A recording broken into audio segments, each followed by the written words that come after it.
My name's Daniel Roy, and today I'm going to talk to you about my favorite sleight of hand technique, the bottom deal. Let's start off with a little demonstration. I'm going to place the 4 aces onto the bottom of the deck here, and I will deal out a 5-handed game of cards, and I'm just going to illustrate what I mean by a bottom deal. So the idea is that instead of taking the top card, I would take the bottom one. And of course, I do this each time that I deal to my hand, taking the bottom card for myself instead of the top one. And of course, if you do this enough times with enough good cards in the bottom of the deck, well, you'll deal yourself a pretty good poker hand. Of course, it is a good idea not to deal the aces to yourself, because that just makes it way too obvious if you get the aces. It's much better to deal them to your partner, in this case at the 3rd position with a pat hand of 4 aces. So if you want to know how that worked, stick around for a discussion of the bottom deal.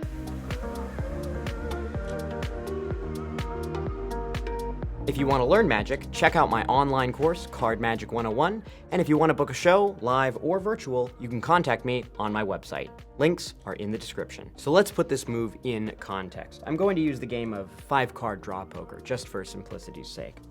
Now let's imagine that as I'm gathering up the cards from the previous round of hands, I'm able to control a few good cards to the bottom of the deck. Now, usually a pair would be enough. If you really want to be sure you'll get the money, you could use 3 of a kind, but just to be ostentatious in this case, let's use the 4 aces. Now, just getting the 4 aces to the bottom isn't enough. I have to keep them on the bottom as I shuffle. So watch the 4 aces. They start on the bottom, and I'll give these cards a shuffle, yet after the shuffle, the aces are still on the bottom. Now, I'll explain exactly how that worked. When I split the cards in half, the aces were on the bottom over here. And when I riffle the cards, I simply start by riffling the aces, and then I shuffle everything else on top. So the aces are remaining together as a block on the bottom, while all the rest of the cards here are being shuffled. And I can keep doing this as long as I want, but it gets a little bit transparent if you only use one false shuffling technique, so you have to mix it with lots of other false cut techniques like this. And of course, if you're working with a partner, you can end the shuffle sequence by passing the cards to your partner. Your partner cuts the deck at exactly the right spot, and this brings the 4 aces back to the bottom. Now, for the deal itself, I'm going to leave the 4 aces face up so that you can keep track of them. Of course, if you're working with a partner, might be best to deal them to your partner's hand to defer suspicion, but if you're working single-o, you have to deal them to yourself.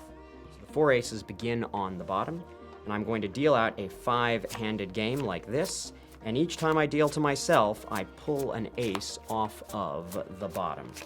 And with any luck, that should be all 4 aces. And this is one of just many contexts in which this move exists, but this is actually a pretty old-fashioned context. You would never see a sequence like this happen today. But that's a topic for later in the video. Now, the bottom deal, as I mentioned, is my favorite of all of the sleight of hand techniques in existence. But really, why is it my favorite?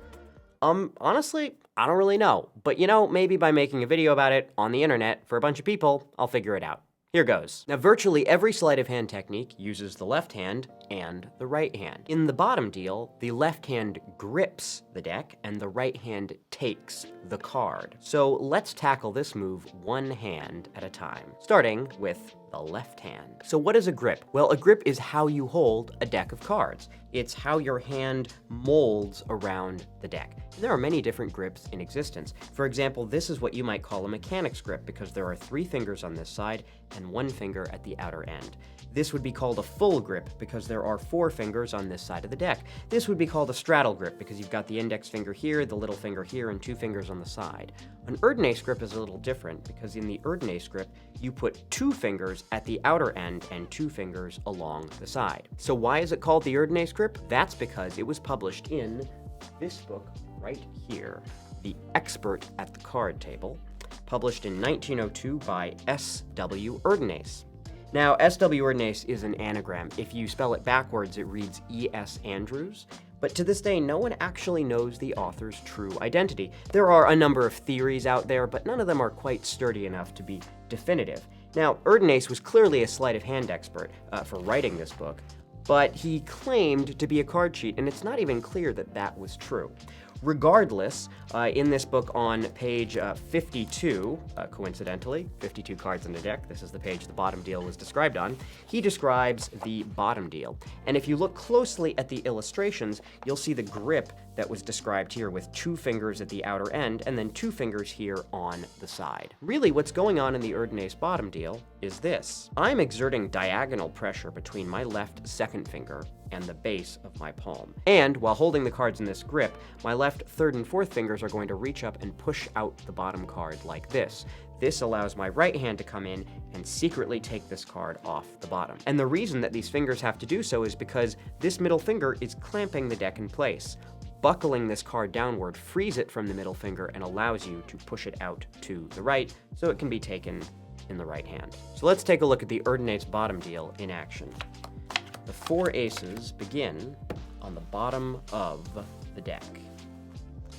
I'm going to deal out a 5-handed game of cards from Erdnase grip, and you'll notice that each time I deal to my own hand, I'm pulling an ace off of the bottom of the deck. And that should be all 4.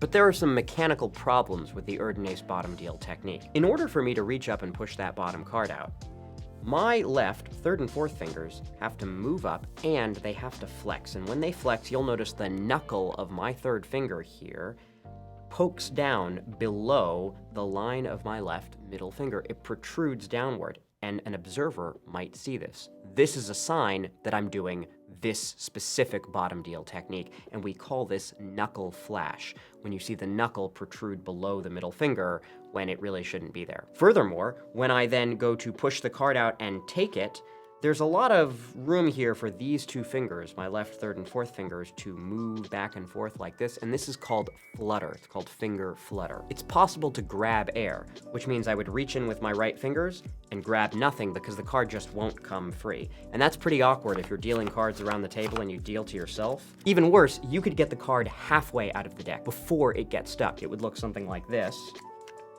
This is called a hanger because the card is left literally hanging out of the deck. And this is not good. There are still other elements that we might be able to improve. Namely, this is kind of a weird way to hold cards. You're not gonna find regular card players who deal like this. And you might worry that other players at the table, or if you're performing Magic, your audience might notice. The next grip is a mechanics grip. If we start in an Erdnase grip, this only requires a small change. Just move the middle finger over here, and now you're in a mechanics grip. So let's take a look at the mechanics grip bottom deal in action. The 4 aces begin on the bottom of the deck as before, and I start in a mechanics grip, which means 3 fingers on this side, the index finger at the front, and I'm going to deal out a 5-handed game, and each time I deal to my own hand, I pull an ace off of the bottom. And once again, that should be all 4 aces. Now there's one last aspect of the grip that we haven't discussed, and that is the left thumb. When you deal cards, usually, the left thumb pushes cards over. You push the card with the thumb, you take them in the right hand. You have to mimic this pushing motion even when you're not taking the top card, right? I can't deal the top card, deal the top card, deal the top card, deal the top card, and then not do anything with my thumb and take the bottom one. That'd look really suspicious. So that means when you do the bottom deal, and you deal the cards around like this, if I'm going to deal the top card, well, I just take it off the top. But when I decide it's time to deal a bottom, I still have to push the top card over, and then retract it as I take the bottom card. So each time as I deal around, you'll notice I push the card over and then retract it at just the right moment, taking the bottom card. And if you time this right, you get a really strong visual illusion that you are taking the top card, when in reality, of course, I'm taking the bottom one. So now that we've talked about the left hand, let's talk about the right hand. When we're talking about the bottom deal, the take is just however the right hand literally takes the top card and then puts it, or in some cases throws it, onto the table. If you've ever watched a game of poker before, you have certainly seen the dealer toss cards spinning like this around the table. This is called pitching the cards or sailing the cards. The real test of whether a bottom deal is truly good is when you pitch the cards or sail the cards to the other hands. In other words, you are sailing the bottom deal to one of the other hands. And this is by far the most difficult thing that you can possibly do with the bottom deal, and it's really the acid test of a good bottom deal. So the 4 aces begin on the bottom of the deck, and I will be pitching them to the other players.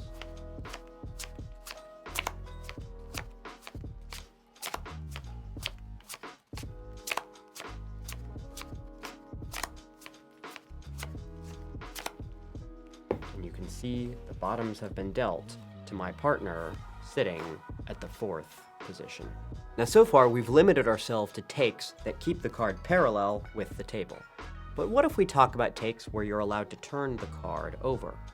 Well, a certain flashy version of this would be a one-handed stud-style bottom deal. That means the ace of hearts starts on the bottom, and I'm going to do a bottom deal that involves apparently turning the top card over, but actually, of course, it came off the bottom. But this is a somewhat unrealistic example. A much more common take that turns the top card over would be called a stud or hit-style take, which looks like this, where the card is turned over end for end, like so. So to demonstrate this, I have a heart royal flush on the bottom of the deck. That's the ace, king, queen, jack, 10 of hearts. And then on top of the deck, I have about 25 or so black cards. So the black cards are on top, the heart royal flush is on the bottom. I'm going to be turning all of these cards face up as I deal them. So if you see a black card come up, it must have come up off the top. If you see a heart royal flush card, that means I dealt it off of the bottom. So here goes.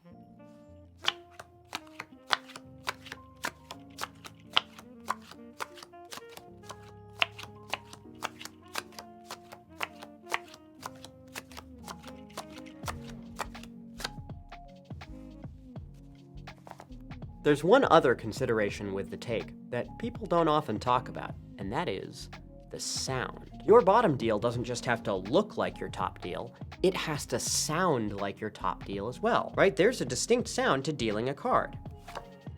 But when you're dealing the bottom card, how do you make that sound the same? How do you avoid all this scraping and clicking and all of that nastiness? So as I deal this next round of bottoms, try listening instead of watching. In fact, maybe even close your eyes. Just don't close the video. So here goes. Aces are on the bottom, and I want you to try to hear where I deal those aces.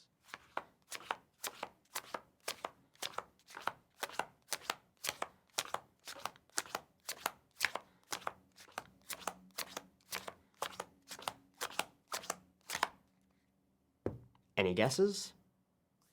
They went to the second hand. But there's a problem with the bottom deal.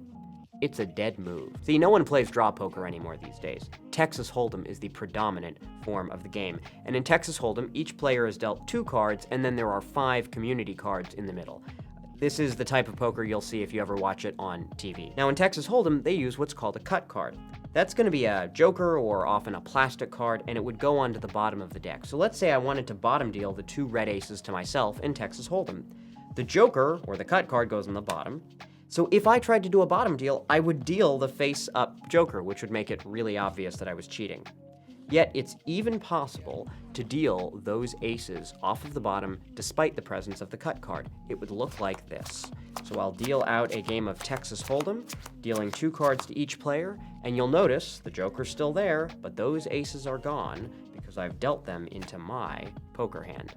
So the cut card makes it very difficult to deal the bottom card, but not impossible. The other reason the bottom deal isn't favored anymore is this. If I want to deal the 4 aces off the bottom, well, first I have to get them to the bottom. And then I have to keep them on the bottom, using lots of complicated false shuffles. And if it's a game where one of the players cuts, well then I have to undo their cut as well. Not to mention the cut card. The bottom deal is just a very inefficient method of cheating at cards because it forces you to use so many other cheating methods. If you're gonna do all of that, why not just pick a single cheating method, like marked cards or stacking the deck, that eliminates all of that hassle? And so, I'd like to return to the expert at the card table. But I'm not talking about that book over there. I'm talking about my anonymous friend who does this stuff for real. And he's kindly given me permission to include a clip of his hands.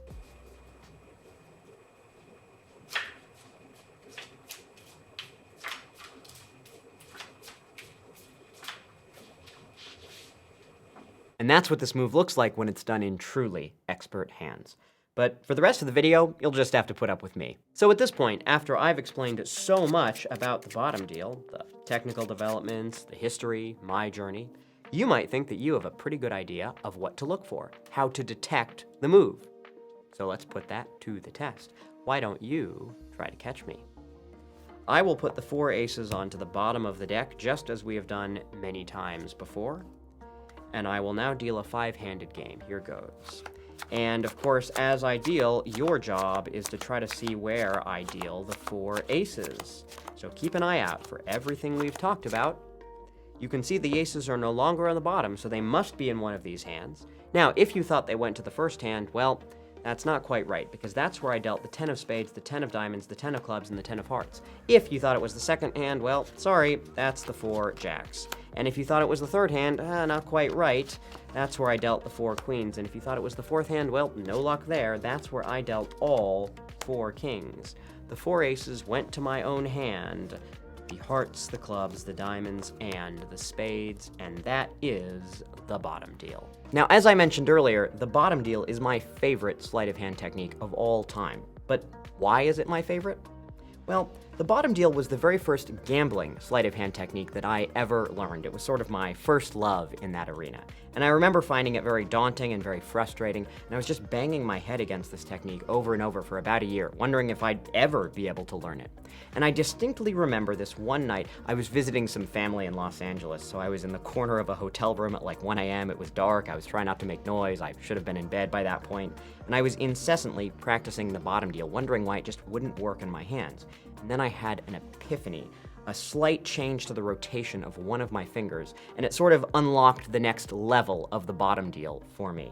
So I think I feel a sense of pride for all the hard work that I put into this move. It was sort of the difficult thing that taught me how to learn other difficult things. So there are lessons that I've taken from this and applied to other areas of my life. But more than that, I feel a deep sense of gratitude to my mentors, people like Jason England and Darwin Ortiz, who were so generous with me with their time and with their knowledge, because without their help, I never would have made half the progress that I have so far. So I think that's it. That's why it's my favorite. Thanks so much for watching. I hope you enjoyed. If you like this video, please give it a like, and if you want to see more, consider subscribing to the channel and following me on social media. If you want to learn card magic, check out my online course, Card Magic 101, and if you want to book me for a show, live or virtual, you can contact me on my website. Links are in the description. See you next time!